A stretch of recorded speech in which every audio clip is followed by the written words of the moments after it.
Уважаемые граждане России, Chers citoyens russes, дорогие друзья, chers amis, сегодня aujourd'hui, считаю необходимым il me semble nécessaire к трагическим de revenir sur les événements tragiques происходящим qui se déroulent dans le Donbass и ключевым вопросам. et sur les questions clés liées à la sécurité de la Russie. Начну с того, о чем говорил. Je vais commencer par ce que j'ai dit dans mon discours du 21 février de cette année. Речь о том, что вызывает у нас Je me réfère à ce qui nous préoccupe particulièrement, о тех à savoir les menaces fondamentales que font peser sur notre pays de manière démesurée et arrogante, pas à pas, année après année, les hommes politiques occidentaux irresponsables. Il s'agit de l'expansion de l'OTAN vers l'Est, du fait que ces infrastructures militaires s'approchent des frontières de la Russie. On sait très bien que depuis 30 ans, nous nous efforçons, avec persistance et patience, de parvenir à un accord avec les principaux pays de l'OTAN sur les principes de sécurité égale et indivisible en Europe. En réponse à nos propositions, ça n'a toujours été que soit des tromperies et des mensonges cyniques, ou des tentatives de pression et de chantage, alors que l'Alliance Atlantique, malgré toutes nos protestations et préoccupations, ne cesse de s'élargir. La machine de guerre est en marche, et, je le répète, elle s'approche très près de nos frontières. Pourquoi tout cela arrive-t-il? Pourquoi cette attitude arrogante consistant à parler dans l'optique de sa propre exclusivité, infaillibilité et permissivité? D'où vient cette attitude indifférente et dédaigneuse à l'égard de nos intérêts et de nos demandes absolument légitimes? La réponse est claire. Tout est clair et évident. L'Union soviétique s'est affaiblie à la fin des années 80, puis elle s'est effondrée. Tout ce qui s'est passé à l'époque est une bonne leçon pour nous aujourd'hui. Cela a mis en exergue que la paralysie du pouvoir et de la volonté est le premier pas vers la dégradation complète et l'oubli. Dès que nous avons perdu notre confiance en nous-mêmes, un certain temps, l'équilibre des pouvoirs dans le monde a été rompu. Cela a conduit à une situation où les traités et accords existants ne sont plus réellement en vigueur. La persuasion et les demandes n'ont aucun effet. Tout ce qui ne convient pas aux détenteurs de l'hégémonie, aux grands de ce monde, est qualifié d'archaïque, obsolète et inutile. Et inversement, tout ce qui leur semble avantageux est présenté comme la vérité ultime, est imposé à tout prix, de manière insolente, par tous les moyens. Ceux qui ne sont pas d'accord finissent à genoux. Ce dont je parle maintenant ne concerne pas seulement la Russie, et nous ne sommes pas les seuls à être préoccupés par cela. Il s'agit de l'ensemble du système de relations internationales, et parfois même les alliés des États-Unis eux-mêmes. Après l'effondrement de l'URSS, le monde a été de fait remodelé et les normes établies du droit international, dont les principales, fondamentales, ont été adoptées à la fin de la Seconde Guerre mondiale et ont largement consolidé ces résultats, ont commencé à gêner ceux qui se sont déclarés vainqueurs de la guerre froide. Bien sûr, dans la vie pratique, dans les relations internationales, dans les règles pour les organiser, il était nécessaire de prendre en compte les changements de la situation dans le monde et de l'équilibre même des forces. Mais cela aurait dû être fait de manière professionnelle, progressivement, avec patience, en prenant en compte et en respectant les intérêts de tous les pays, et en pleine conscience de leurs responsabilités. Or non, en raison de l'euphorie due à la supériorité absolue, d'une sorte de forme moderne d'absolutisme, et dans le contexte d'un faible niveau de culture générale et de fatuité de ceux qui ont préparé, pris et promu des décisions qui étaient rentables uniquement pour eux-mêmes, la situation a pris une tournure différente. Voici des exemples tout trouvés. Tout d'abord, sans aucune autorisation du Conseil de sécurité de l'ONU, ils ont mené une opération militaire sanglante contre Belgrade. Ils ont utilisé des avions, des missiles en plein cœur de l'Europe. Plusieurs semaines de bombardements continus sur des villes pacifiques, sur des infrastructures vitales. Il est nécessaire de rappeler ces faits, car certains collègues occidentaux n'aiment pas se souvenir de ces événements. Et quand nous en parlons, ils préfèrent faire référence non pas aux normes du droit international, mais aux circonstances qu'ils interprètent comme ils l'estiment nécessaires. Puis est venu le tour de l'Irak, de la Libye et de la Syrie. L'utilisation illégitime de la force militaire contre la Libye, la dénaturation de toutes les décisions du Conseil de sécurité de l'ONU sur la question libyenne ont conduit à la destruction complète de l'État, au fait qu'un énorme foyer de terrorisme international est apparu, au fait que le pays s'est trouvé plongé dans une catastrophe humanitaire dans l'abîme de la guerre civile qui a duré plusieurs années et se poursuit encore, la tragédie à laquelle des centaines de milliers, des millions de personnes ont été condamnées, non seulement en Libye, mais dans toute cette région, a provoqué un exode migratoire massif de l'Afrique du Nord et du Moyen-Orient vers l'Europe. Un sort similaire a été réservé à la Syrie. Les opérations militaires de la coalition occidentale sur le territoire de ce pays, sans le consentement du gouvernement syrien et sans la sanction du Conseil de sécurité de l'ONU, ne sont rien d'autre qu'une agression, une intervention. Cependant, l'invasion de l'Irak, qui n'avait aucun fondement juridique non plus, occupe une place particulière. Comme prétexte, ils ont choisi les prétendues informations fiables dont auraient disposé les États-Unis sur la présence d'armes de destruction massive en Irak. Pour preuve, le secrétaire d'État américain agitait publiquement devant le monde entier un tube rempli de poudre blanche assurant tout le monde qu'il s'agissait d'une arme chimique en cours de développement en Irak. Et puis il s'est avéré que tout cela était une manipulation, du bluff. Il n'y avait pas d'armes chimiques en Irak. C'est incroyable. Surprenant, mais le fait est là. Il y a eu des mensonges au plus haut niveau étatique et du haut de la tribune de l'ONU. Et en conséquence de cela, il y a eu des sacrifices énormes, des destructions, une progression incroyable de terrorisme. En fait, on a l'impression que pratiquement partout, dans de nombreuses régions dans le monde, là où l'Occident vient mettre en place son ordre, cela se termine en blessures sanglantes qui ne cicatrisent pas, en plaies que sont le terrorisme international et l'extrémisme. Tout ce que j'ai évoqué en est l'exemple le plus flagrant, mais ce n'est en aucun cas le seul exemple du mépris du droit international. S'ajoutent à cela les promesses faites à notre pays de ne pas étendre l'OTAN d'un pouce vers l'Est.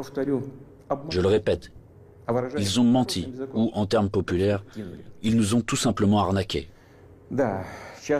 Oui, on entend souvent dire que la politique est quelque chose de sale, peut-être, mais quand même pas à ce niveau-là.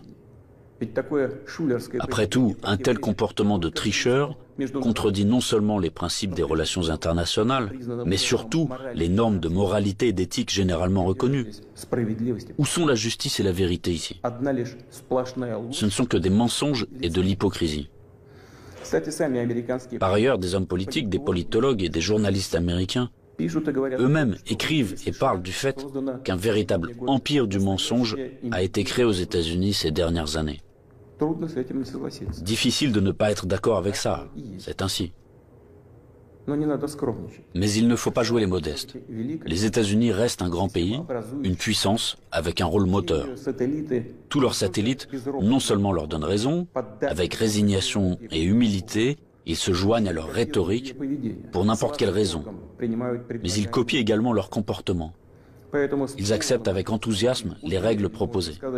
Par conséquent, nous avons toutes les raisons d'affirmer avec certitude que l'ensemble de ce qu'on appelle le bloc occidental, formé par les États-Unis à leur image, est, dans cet ensemble, cet empire du mensonge.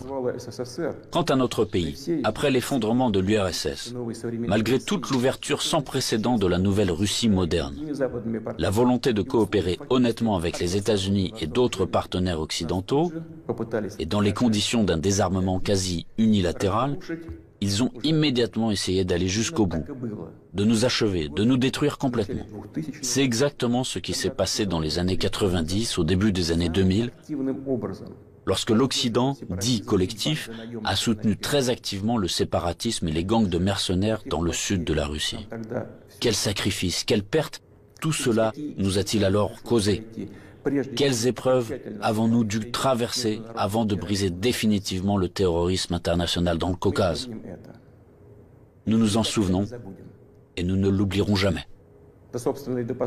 En fait, jusqu'à récemment, ils n'ont cessé de chercher à nous utiliser dans leurs propres intérêts, de détruire nos valeurs traditionnelles, de nous imposer leurs pseudo-valeurs, ce qui nous consumerait, nous, notre peuple, de l'intérieur.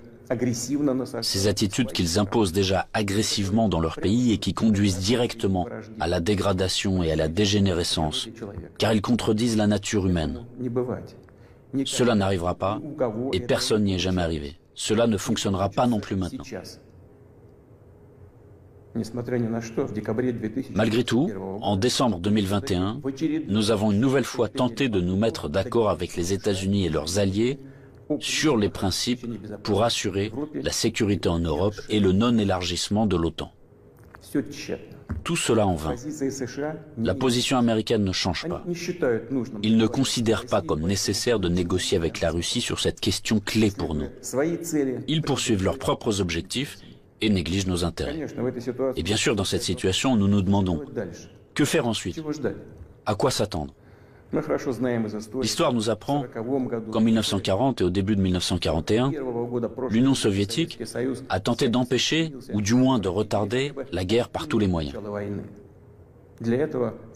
Pour ce faire, elle a essayé littéralement jusqu'à la dernière minute de ne pas provoquer un agresseur potentiel, elle n'a pas pris ou reporté les mesures les plus nécessaires et les plus évidentes visant à se préparer et repousser une attaque inévitable. Et les mesures qui ont finalement été prises étaient dramatiquement tardives. En conséquence, le pays n'était pas prêt à faire face à pleine capacité à l'invasion de l'Allemagne nazie qui attaquait notre patrie sans déclaration de guerre le 22 juin 1941. L'ennemi a été arrêté, puis écrasé, mais à un coût colossal. La tentative d'amadouer l'agresseur à la veille de la Grande Guerre patriotique s'est avérée être une erreur qui a coûté cher à notre peuple. Au cours des premiers mois de la guerre, nous avons perdu de vastes territoires stratégiquement importants et des millions de personnes. Nous ne ferons pas une telle erreur une deuxième fois. Nous n'en avons pas le droit. Ceux qui revendiquent la domination mondiale publiquement, en toute impunité et, je le souligne, sans aucune justification, nous déclarent, nous, la Russie, leur ennemi.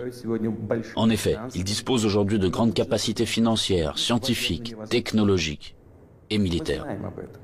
Nous en sommes conscients et nous évaluons objectivement les menaces qui nous sont adressées constamment dans le domaine de l'économie, ainsi que notre capacité à résister à ce chantage impudent et permanent.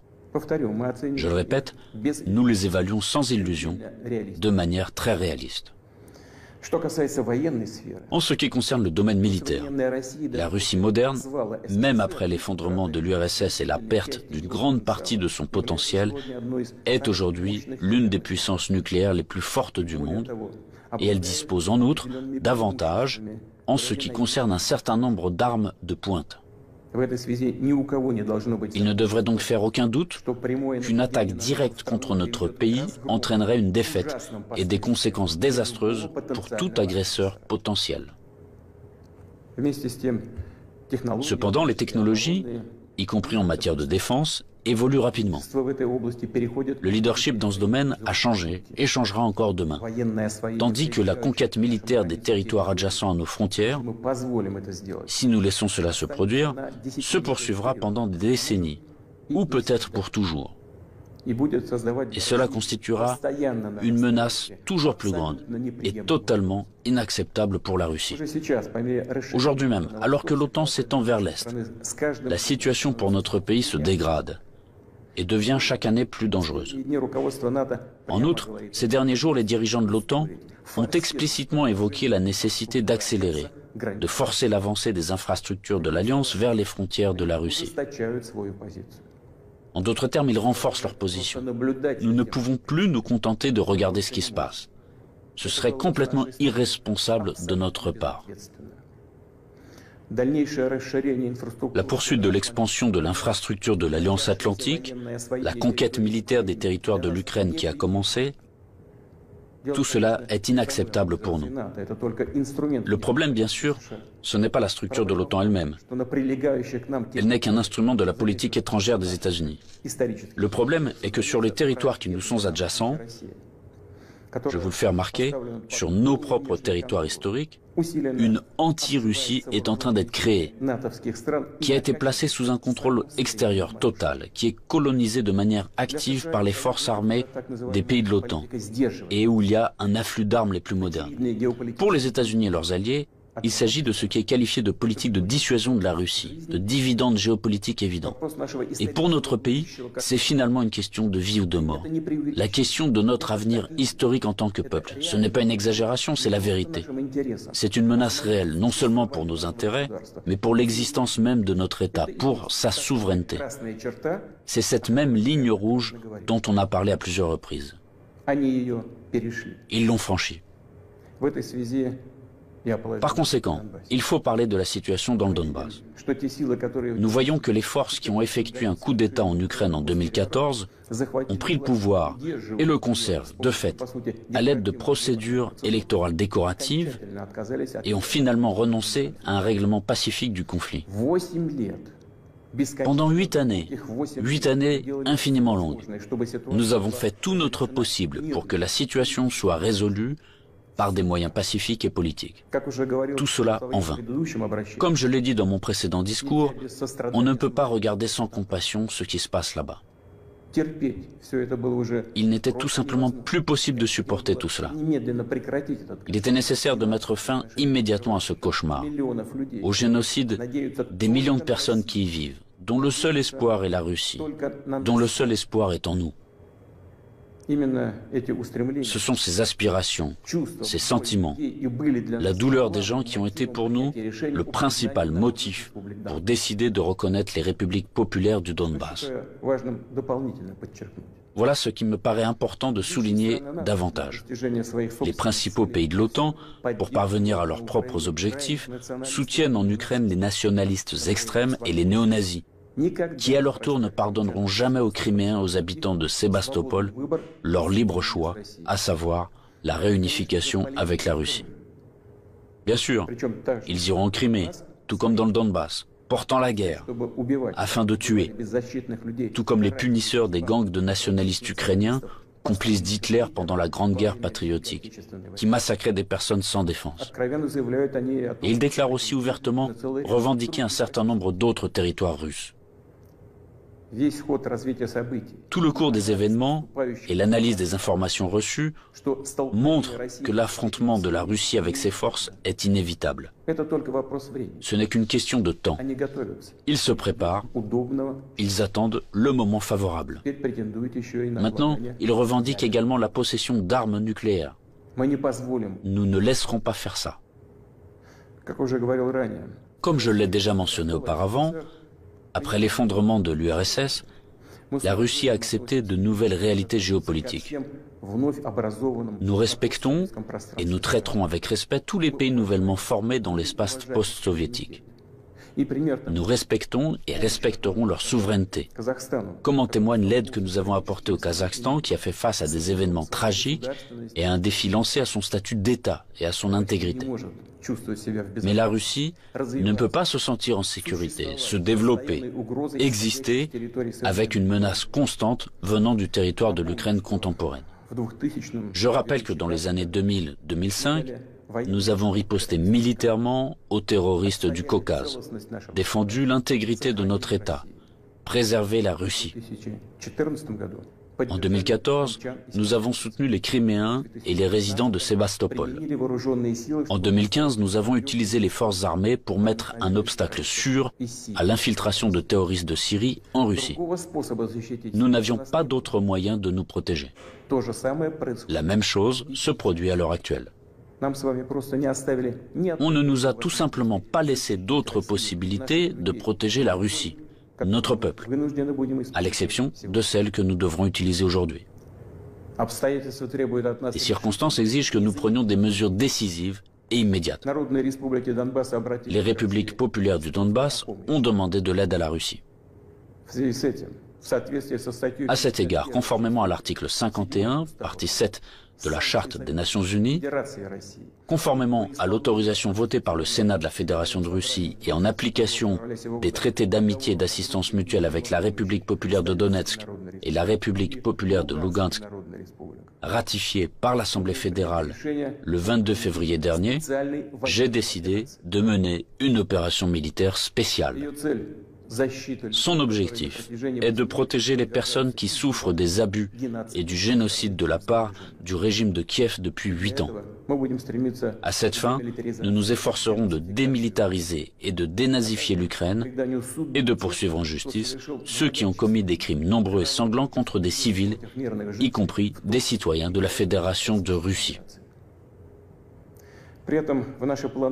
Dans le même temps, nous ne planifions pas d'occuper des territoires ukrainiens.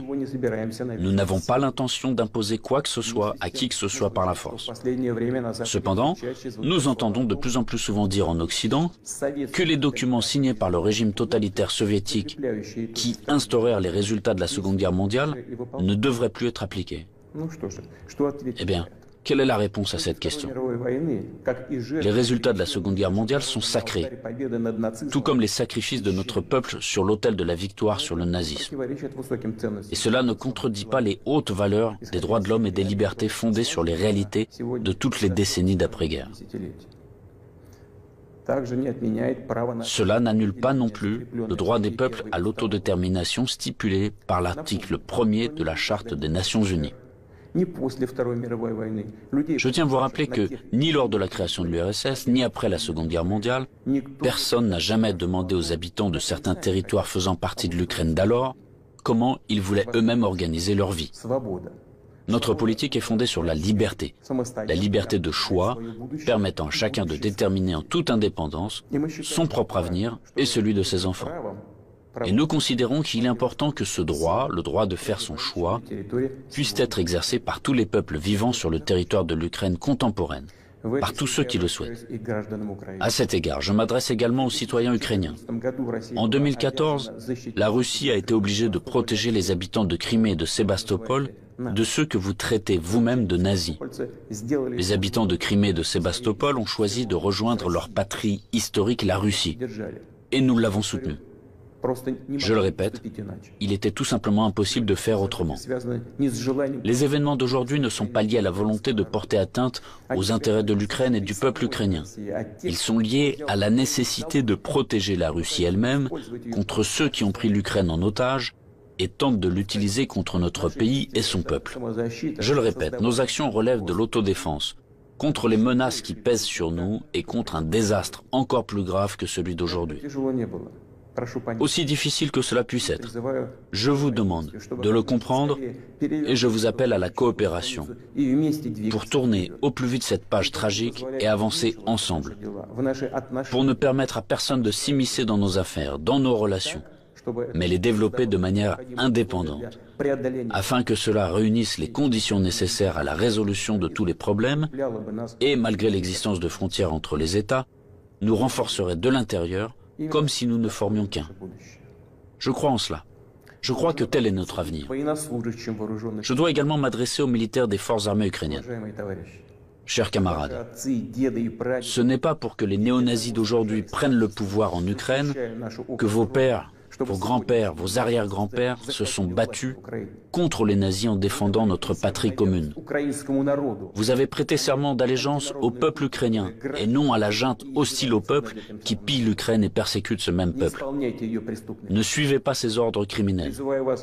Je vous exhorte à déposer les armes immédiatement et à rentrer chez vous.